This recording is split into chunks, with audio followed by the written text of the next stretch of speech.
Next हमारा destination है ज्वाला जी मंदिर। तो अभी हम निकल रहे हैं यहाँ की पार्किंग से। आप देख रहे हैं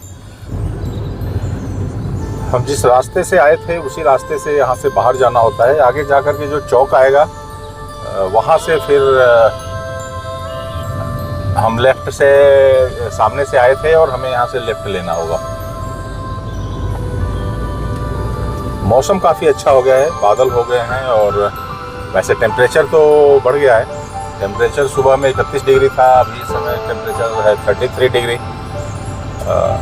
लेकिन बादल हो गया है तो जो टेम्परेचर और आगे जाने के चांसेस थे कि टेम्परेचर बढ़ेगा, वो थोड़े से चांसेस अब यहाँ पर कम हो गए हैं। इस समय टेम्परेचर है 33 डिग्री और बाहर धूप आप देख रहे हैं बिल्कुल नहीं है।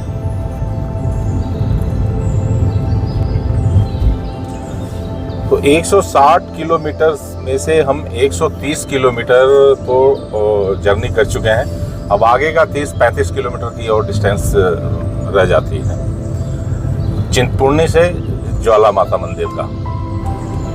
देखिए हिमाचल प्रदेश में मुझे एक चीज़ और काफ़ी पसंद आती है, यहाँ के देसी आम। हमारे एक दो मित्र हैं जो हिमाचल से हैं, तो जब भी आम यहाँ पकता है और जिस साल आए रहते हैं तो मैं ज़रूर हिमाचल आता हूँ, आम खाता भी हूँ और गाड़ी में भर के ले भी जाता हूँ। तो इस साल मुझे बड़ी खुशी हो रही है ये देख करके कि पेड़ों पर आम लगे हुए हैं। तो इस साल भी ये मौका मुझे मिलेगा और मैं आऊँगा हिमाचल में जब आम पक जाएंगे। ये बेसिकली जुलाई और अगस्त के महीने में होता है फन पार्क।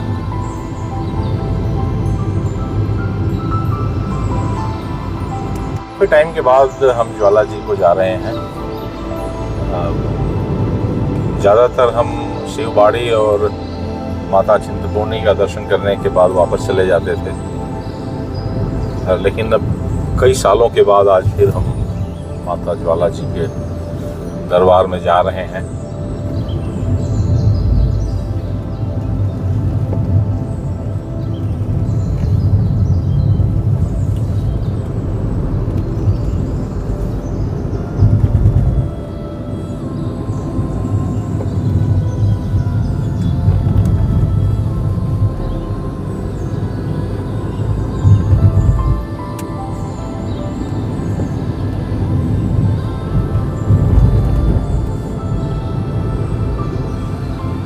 तीखा ढलान है, इसका नाम भी है ढलियारा।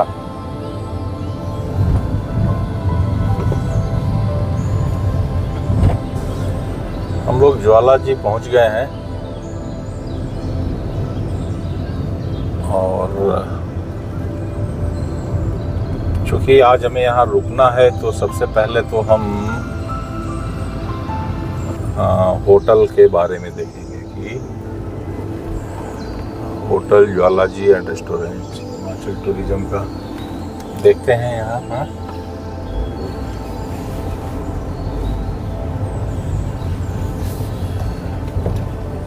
शाबाश शाबाश शाबाश लगा देते हैं।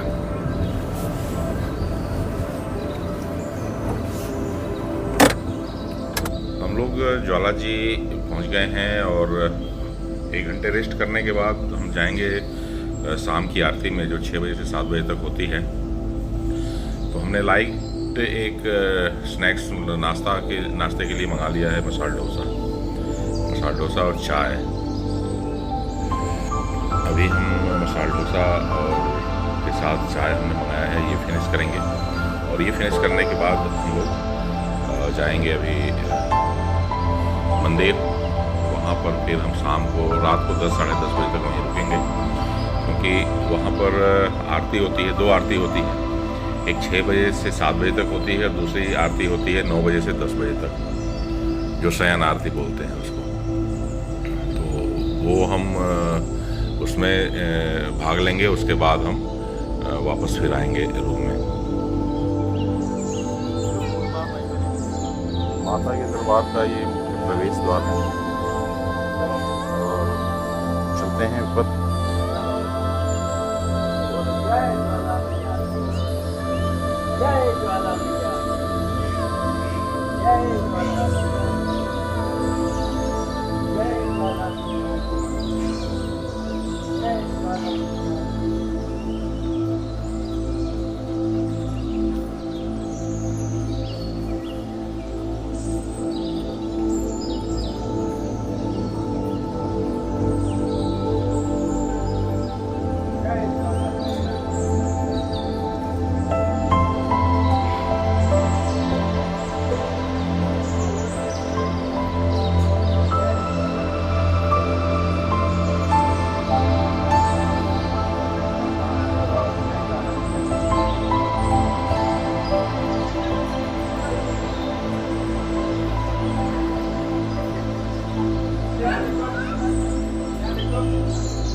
यह है मुख्य मंदिर और बाएं तरफ ये मुख्य मंदिर है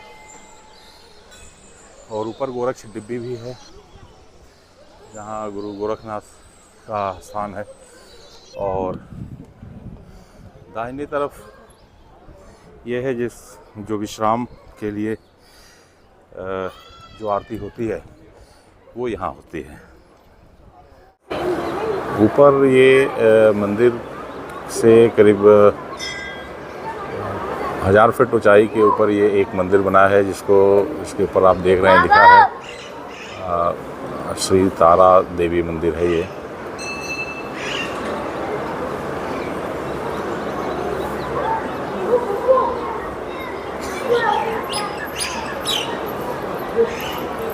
ये प्रांगण है और इस प्रांगण से इतनी ऊंचाई पर ये तारा देवी का मंदिर बना हुआ है। यहाँ पर जो मैं पीछे आपको दिखा रहा था ये वो शयन कक्ष है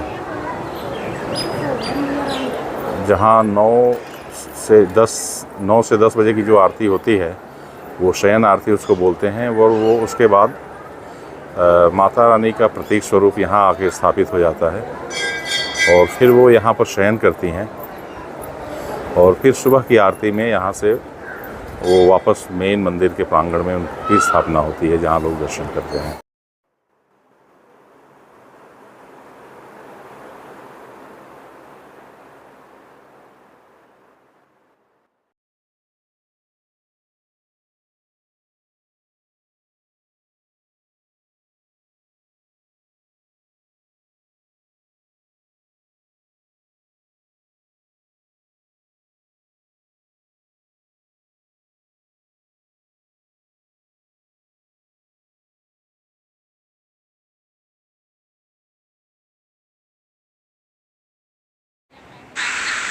ये माता रानी का बिस्तर है जहाँ सायं की रात्रि की आरती के बाद माता के स्वरूप को यहाँ स्थापित कर दिया जाता है और कपाट को बंद कर देते हैं।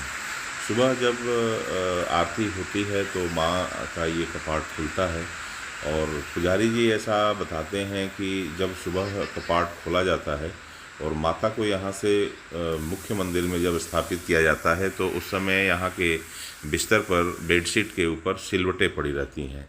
जैसे यहाँ कोई रात में जब कोई अपने बिस्तर पर सोता है और जिस तरह से बेड के ऊपर के जो बेडशीट है वो थोड़ा इधर से उधर हो जाता है, उस तरह से मानो माता का जो स्वरूप यहाँ है रात में जो विश्राम के लिए रखा जाता है वो सुबह उठने पर बिस्तर इधर उधर डिस्टर्ब मिलता है। तो ऐसी मान्यता है कि माता रानी यहाँ पर विश्राम करती हैं और सुबह मुख्य मंदिर में फिर उनकी स्थापना वो वापस मुख्य मंदिर में भक्तों को दर्शन देने के लिए जाती हैं।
मुख्य भवन का ये प्रवेश द्वार है और यहाँ अंदर माता ज्वाला जी के साक्षात रूप का दर्शन होता है।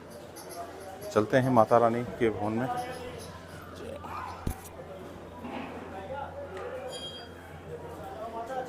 जय माता दी, जय माता।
इस समय आरती चल रही है, आप शंख नगाड़े की आवाज़ सुन रहे होंगे।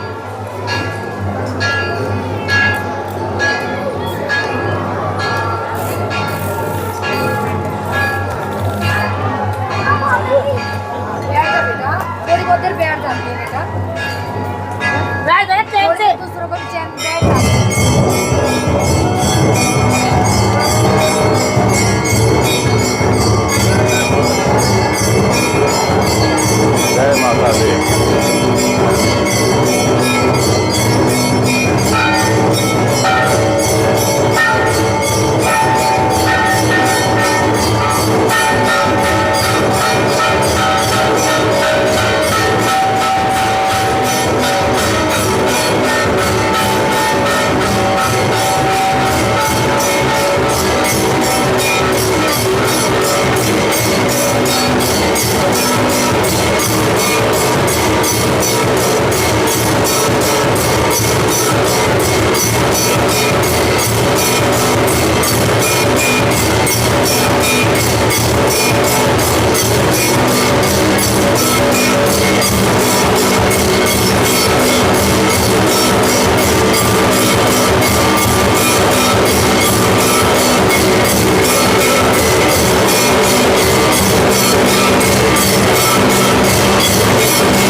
यहाँ लोग आरती लेते हैं, यहाँ आरती रख दी गई है और यहाँ सभी लोग आरती लेते हैं, आप देख रहे हैं।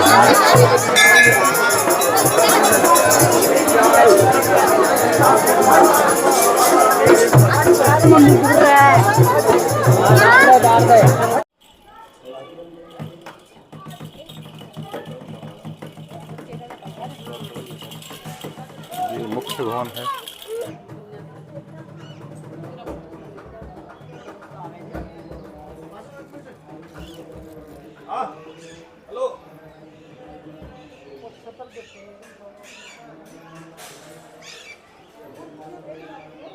अभी यहाँ की कुछ सांस्कृतिक धरोहर यहाँ कुछ रखी हुई है, जिसमें कहते हैं कि वो छत्र जो चढ़ाया था अकबर ने, तो हम उससे कुछ विजुअल्स आपको दिखाते हैं।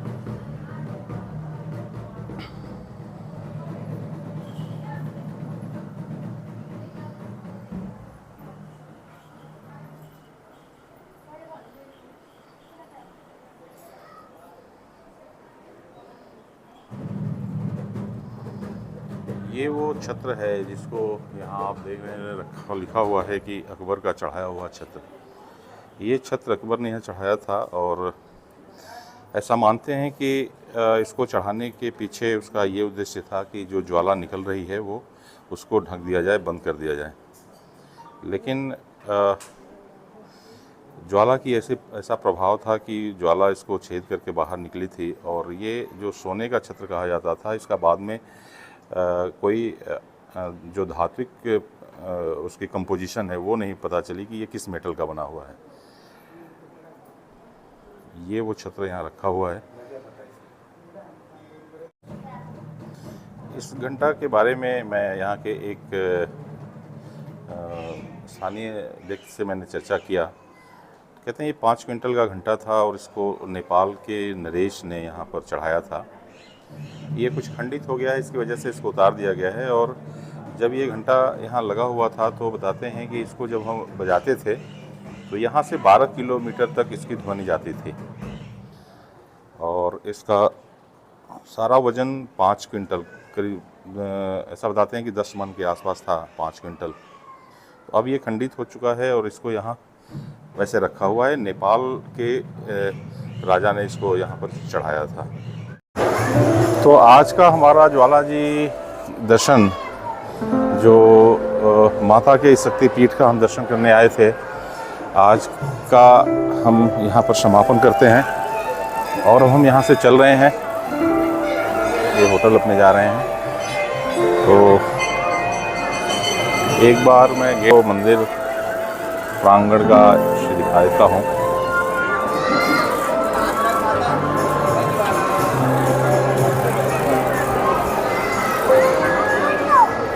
बहुत ही मनोरम दृश्य है और मौसम भी काफ़ी सुहाना है इस समय।